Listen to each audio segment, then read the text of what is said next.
November 24th, 1939. In many conflicts throughout history, one side has managed to gain the upper hand, at least temporarily, with a secret new weapon or device. But the thing is, secret weapon loses a lot of its value when it's no longer secret.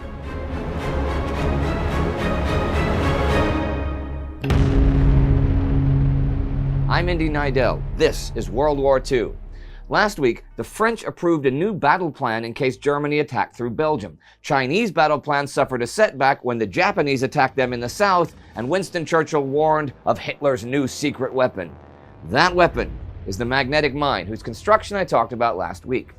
The magnetic mines continue wreaking havoc this week after being dropped into British coastal waters by plane, and they are indiscriminate in their sinkings. On the 19th, for example, they sink 5 merchant ships, 2 British, 1 French, 1 Swedish, 1 Italian. The following day, a minesweeper is blown up during a sweep.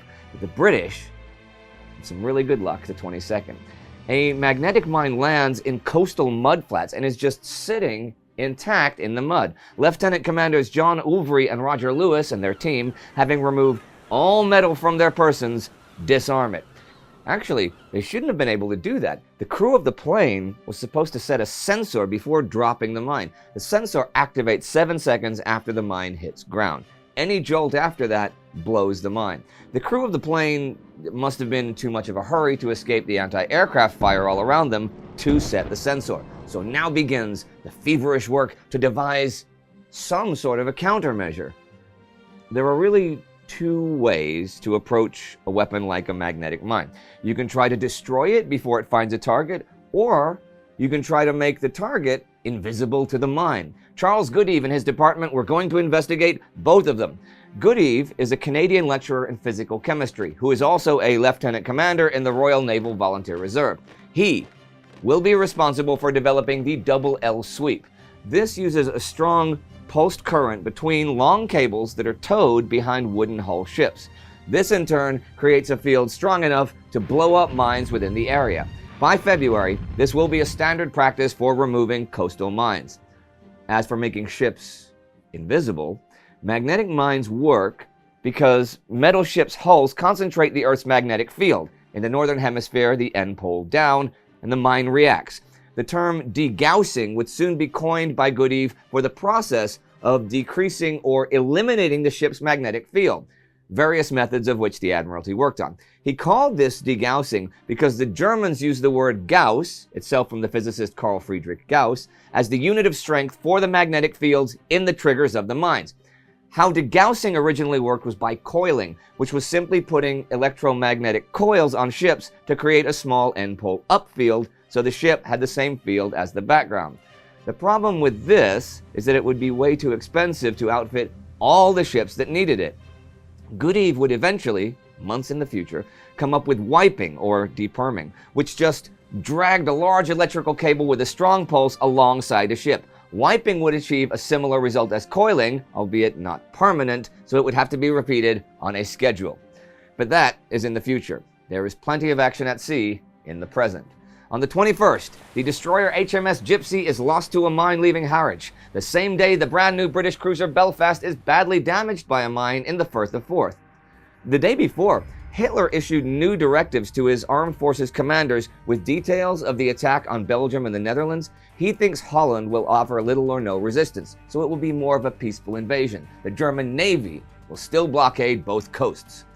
On the 23rd, between Iceland and the Faroe Islands, the British merchant ship Rawalpindi, with 4 6-inch guns, meets Germany's Scharnhorst and is blown out of the water.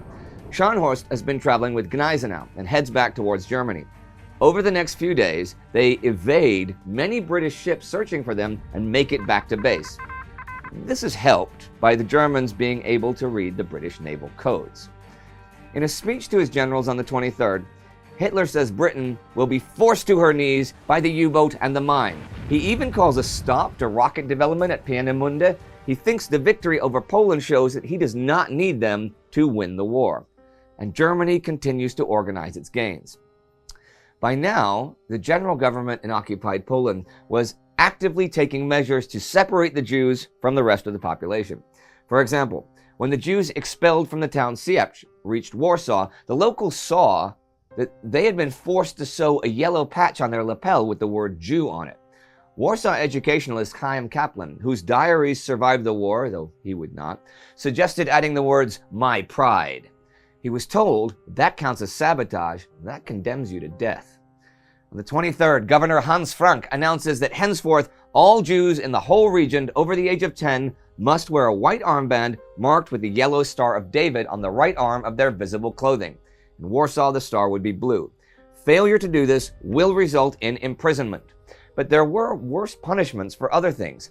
After a Jew living at 9 Nalewski Street killed a Polish policeman, 53 Jewish inhabitants of that address were executed.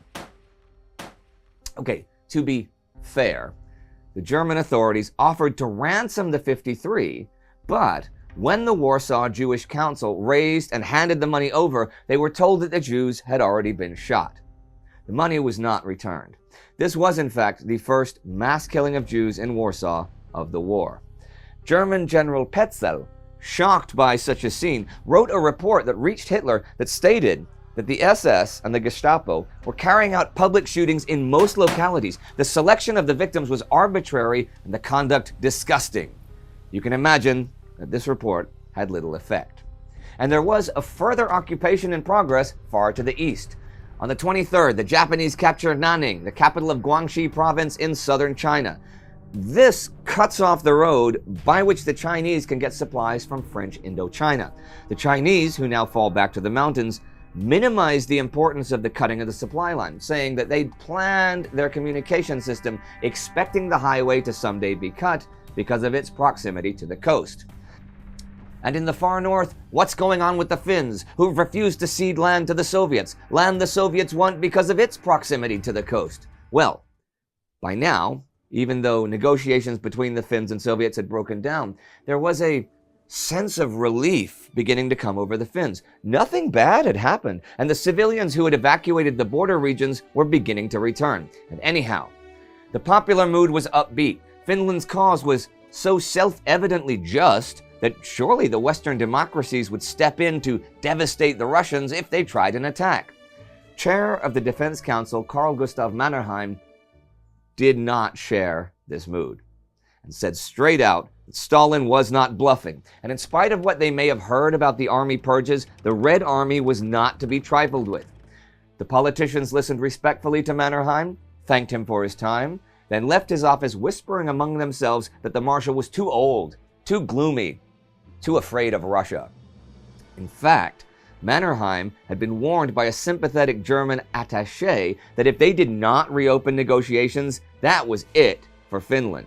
Intelligence reported massive troop buildup around Leningrad and vague, not really confirmed reports of new roads and railroads being built that dead-ended in the Russian forest a few kilometers short of the Finnish border. On the 18th, Mannerheim told Finn's political leaders again to reopen negotiations, and the result was the same. He will plead with them again next week on the 26th, and when again they don't listen, he will resign his post, no longer willing to accept responsibility for the defense of Finland. And that was the week. Jews now forced to visibly identify themselves in Poland, a Japanese advance in southern China, and the German Navy ascendant even as its secret weapon is captured intact. And the Finns, well, the government anyhow, seeming to be stuck in a world of denial as to Soviet plans. It's hard to blame them. I mean, the idea of being invaded by a colossus like the USSR must be incredibly daunting, so why not try to avoid that thought? But considering that the Soviets recently invaded Poland and bullied the Baltics into accepting Soviet military presence and have been making demands on you for nearly 2 months, for how long can you avoid it? Eventually, you will have to face reality, and that could happen sooner than you may think. If you'd like to understand a bit more about how Stalin's expansionist ideas came to be the foreign policy of the Soviet Union, watch our Between Two Wars episode about Lenin's death and Stalin's rise to power on TimeGhost. You can find it right here. Our Patreon supporter of the week is Orlando Cosia Castiglione. That's a great name. Thanks to him and the growing number of paying TimeGhost Army members, this series can continue to grow. Join the TimeGhost Army at Patreon or timeghost.tv. Our war effort needs you. See you next time.